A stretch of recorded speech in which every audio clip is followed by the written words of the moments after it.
Hi, this is Dr. Doreen Downing, psychologist and host of the Mindset Social Author Series. What we are doing here is featuring the people who have signed up for Mindset Social and who have a book about mindfulness. Most likely it's about mindfulness because they're engaged in our community, sharing, connecting, and it's all about highlighting those who have a message. And today I get to highlight Brian Reich. Hi, Brian. Hey, how are you, Doreen? Oh, out here in California, I know you're in Ohio. We're connected, aren't we? We are. Yeah. Quantum physics will tell us that. Yes. Oh boy, here we go, off and running. Before we do, let me introduce you.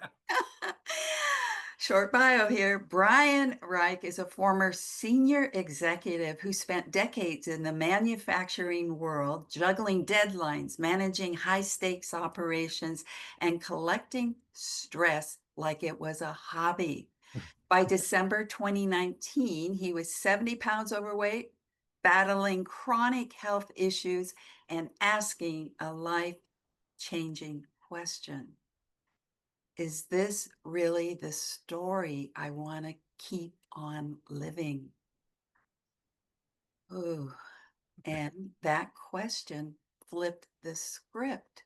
We'll get to hear more about that today because he's written about it in his book. But I do want to say that today, Brian is the director of finance at 3i Solutions, a biotech firm where spreadsheets now meet stillness.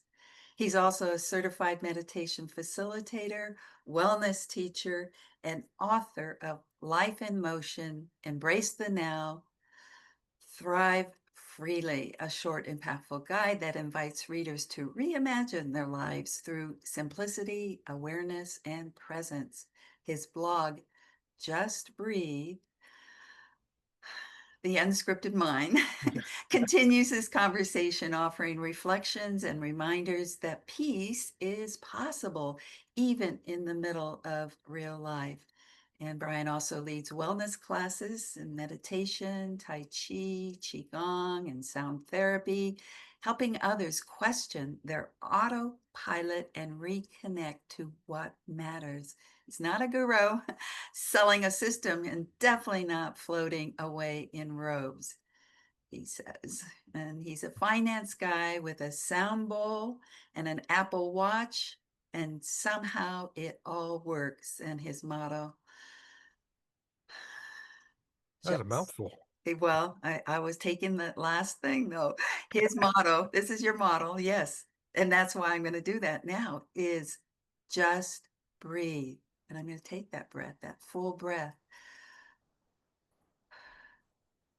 to help land all those words. Yes, it's a mouthful, but it's a heartful, it's a lifeful of learning that you've done, Brian, and you've written about it in your book. And I've read your book, and I know the origin story, but I'm gonna and the metaphor you use. And Gotcha.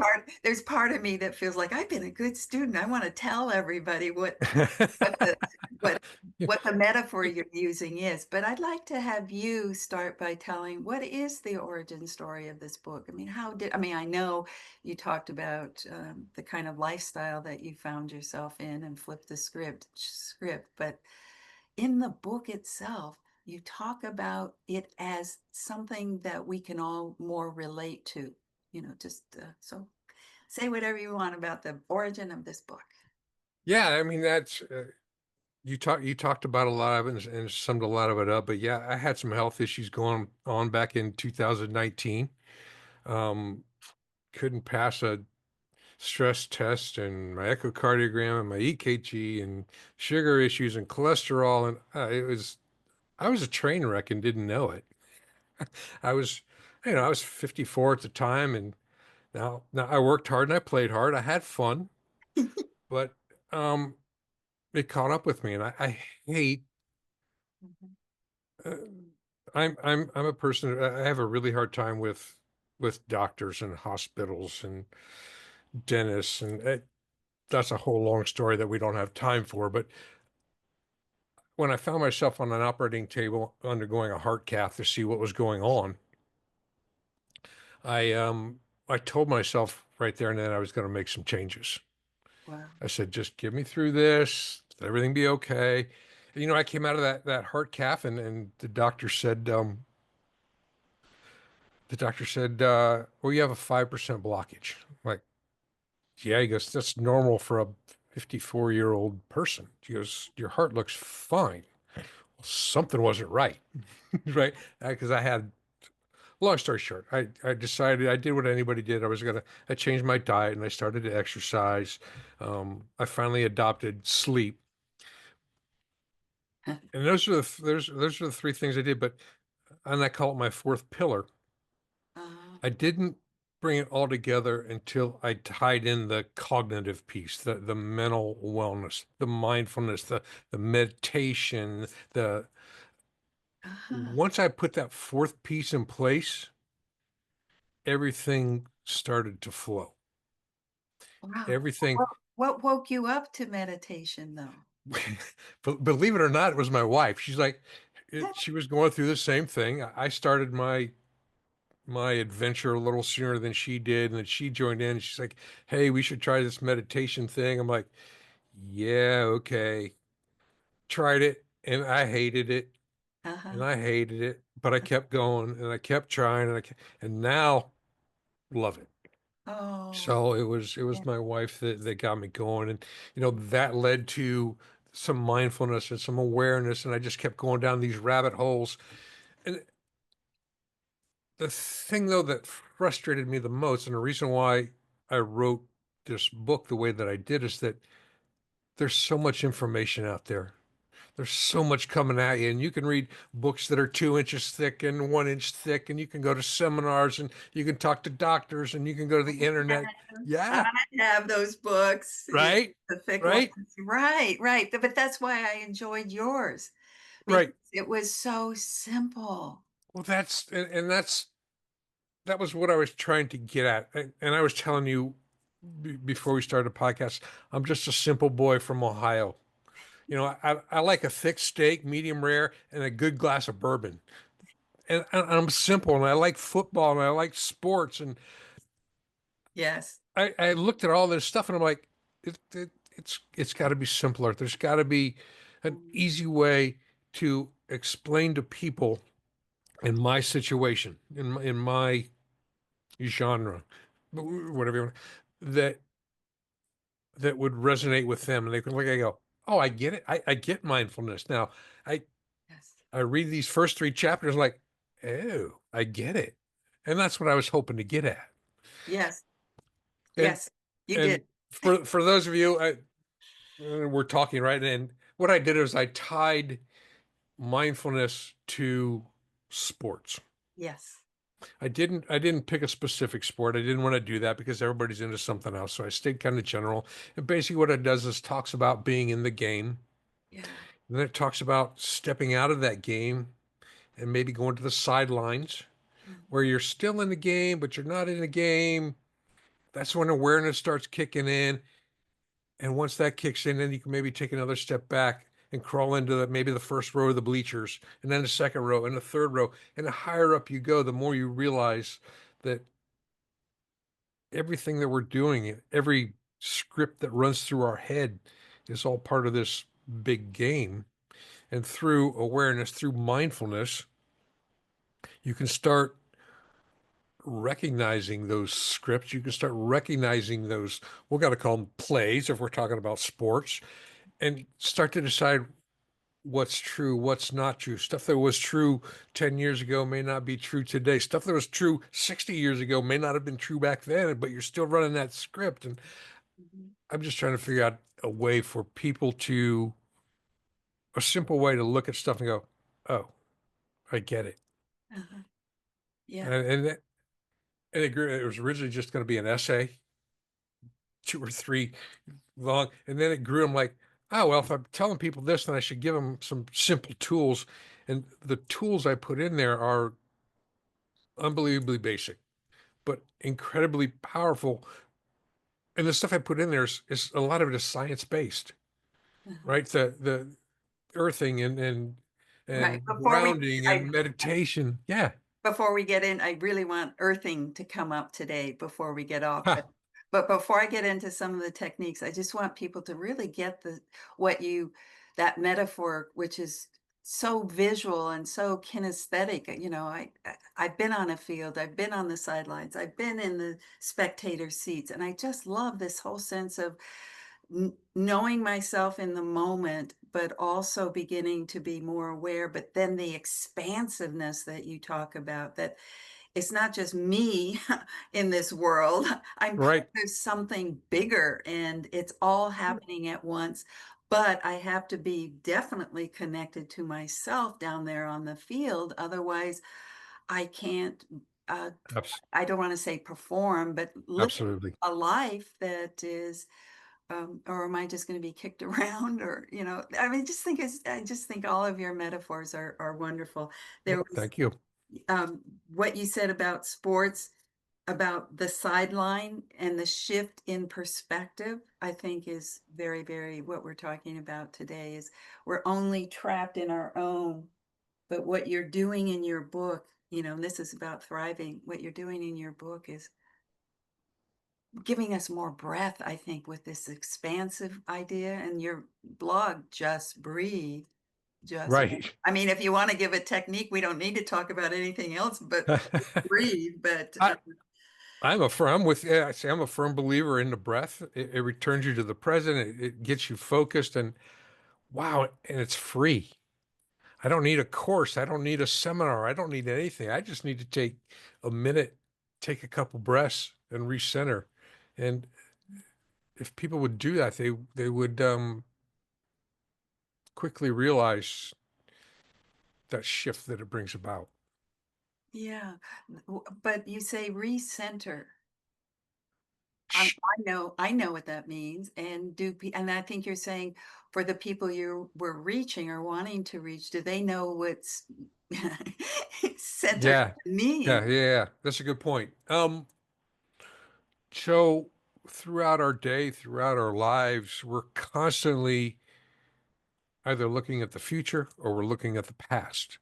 And that brings about stress and anxiety and frustration and anger. And when you, in reality, the future's never happened and the past is already gone.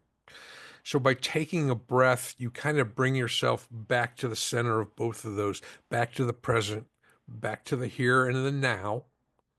Things are feel a lot better when you're focused on whatever you got going on around you at this very moment versus being Mhm, off in, well, mhm. if we're talking about sports, off in left field or off in right field or wherever you're going to be, we'll switch from football to baseball and it's going to bring you into center field to where um, you're just a little more balanced on with your day to day.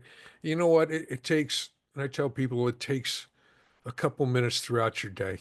Even Uh-huh. if you're a busy office worker or whatever you've got going on, shut your door or go sit in the bathroom. I don't care what it is. Take a couple breaths and just focus on that breath and you will feel your body decompress. Yeah, recalibrate. I like what you just said too about the centering. It is about coming into this particular moment, but then you use the breath. So I think that that's the idea that I just heard more clearly. The taking the breath brings you Mhm.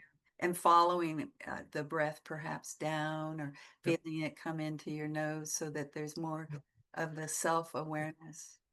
Yeah, and you know as well as I do that if you take a deep breath in and a long, slow exhale out, it kicks in that parasympathetic nervous system, That's and the your body, science you were yeah, talking about, huh? yeah, and your body is gonna start kicking in. It's gonna start to settle down a little bit.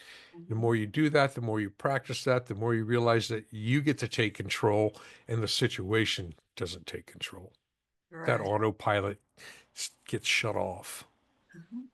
Well, we talked about, you said that there were some other things around scientific and uh, yes, earthing. I've never heard that phrase. I mean, I've heard people, take off their shoes and walk on the earth. I never heard it called earthing. So that was nice to learn that Oh, phrase. gotcha. Yeah, that's another. People think I'm crazy when I talk about that sometimes. Um, but earthing is a very simple concept. The negative charges from the earth are easily attracted into the body, which relieves the free radicals, which cause inflammation and all kinds of issues in the body. Help you de-stress. It lowers blood pressure, and you do that by simply connecting to the earth. I'm not talking about connecting to Mother Nature. I'm not talking about anything woo-woo. I'm talking about science that tells you that connecting to the earth helps reduce the free radicals in your body. And by reducing the free radicals in your body, stress. And that's here in Ohio, unlike where you're at, I don't have good weather all year round. So I really long for spring to get here when I can go outside, sit barefoot, or walk around in the grass and it just feels right when I do that. And I mean, who doesn't? The other thing I tell people that's funny is if you are incredibly angry, mad, frustrated, whatever it is, kick your shoes off, go walk around in the grass for 5 minutes, 10 minutes, and tell me if you're still as upset after that walk as when you started. Great tip. Thank you. It's just fun. It's Yeah, relaxed. I Nothing. would hope somebody would feedback to us that they've done that, because if anybody out there is listening and you have an anger moment, let us know and confirm. I have a question though. Sure. Speaking of you being in Ohio and snow, have you ever walked on snow? I I I have that gets into the whole ice bath thing and stuff, but Uh, I I just wow, the older I get, I just the cold just cuts right through me, and yeah. I try to avoid it as much as possible. But yeah, I have been in snow. Yeah. Okay. Well, and then that also brings to mind, since I'm in California, closer to beaches, it feels like, yeah, you could walk on grass, but you could also walk on sand and put your feet in the Uh, ocean, huh? Absolutely. Anything, they'll tell you anything natural. So a beach, nothing better than water. My wife and I did vacation in the Smokies a couple weeks ago where we took the RV out. We parked right next to a river. And for days, I just sat with my feet in the river and just Oh, enjoyed nature. yeah. Uh-huh. Unbelievably relaxing. But yes, anything natural. You know what? I just had a sensation, and I've never really understood or saw it so clearly as right now. I'm open, I'm listening to you, and you took me to the river, and I felt like I had an experience of that. So I think that that's speaking to how, once somebody is more in tune, like you are, with nature, with it and open, how you then help me or your listeners or the people that you come in contact with experience a new sense Mm, of the now. right. Is that? Yeah. Yeah. Well, I work on those vigils when I do guided meditations for people as well, right? Trying to get them into that because Yes. there's power in that visualization too. So Well, I got visualized. and, I'm easily entranced. and I wasn't even intending that. It just happened. Well, anything else you want to say about the book? Because there is something that I found very, very impressive around the quotes. I loved that each chapter had a quote or section, Gotcha. and they Right. were, yeah, they captured it for me. Yes. No, I think, the thing again, it's all about simplicity. Uh-huh. A little bit of focus, a little bit of breath work, and I just didn't want people to overthink Uh-huh. wellness. And I don't want people to overlook Yeah. the mental piece. Uh-huh. It's rarely discussed. I think more and more it gets discussed, versus 2 decades ago, but not nearly enough. Well, also the whole idea of now, the present moment. In fact, that was a quote I really liked, is awareness is the greatest agent for change. that was in, Yeah. I wonder, And, I wonder and who said that. I don't know, some guy off the street. Some guy who's learned a lot. I mean, that's right along with Plato and Deepak Chopra, So I also love the way that you brought your wisdom into the book and your learning. And what would you say that you would want? I mean, I think you've already said it actually, but we're coming to an end. So I just want to make sure that your message and what you are here in your book to deliver, what do you want to be leaving us with? I I mean, just to go back to what I was saying earlier, it's about simplicity and stop overthinking what, and don't get me wrong, there's nothing wrong with you want to go to a $10,000 retreat and spend all of your money uh, and if that works for you, that's great. But for most of us, that doesn't have to be that way. You just need to take a breath, focus on the present, and just let things be. And there's going to be good times and there's going to be bad times. We live in a dualistic universe. So you have to accept the good with the bad. If we didn't have both, then you wouldn't know both. So Go, wise. yeah, just I know it sounds simple and people think it's kind of silly sometimes, but you just got to breathe through it. Right. And I liked what how we started was around the game idea, and that it's what you were just saying, it's not about actually the winning or the losing. It's being so in it that you are alive and I don't know, just feeling like you are really present to what is as opposed to what didn't just happen. You got to move on Right. to this new. Yeah, we can't leave the game. It's Oh, impossible to leave the game. You can't leave the stadium, right? But you can choose how to play the game. yeah, You can stop letting those scripts run in the back of your head that put you on autopilot. You can start picking the plays or whatever you want to call it, or calling the shots, or yeah. picking and choosing. Uh, it's up to you how high you want to go in the stadium and how aware you want to be. But that's what it's all about. You can't leave the game, but you can play it differently.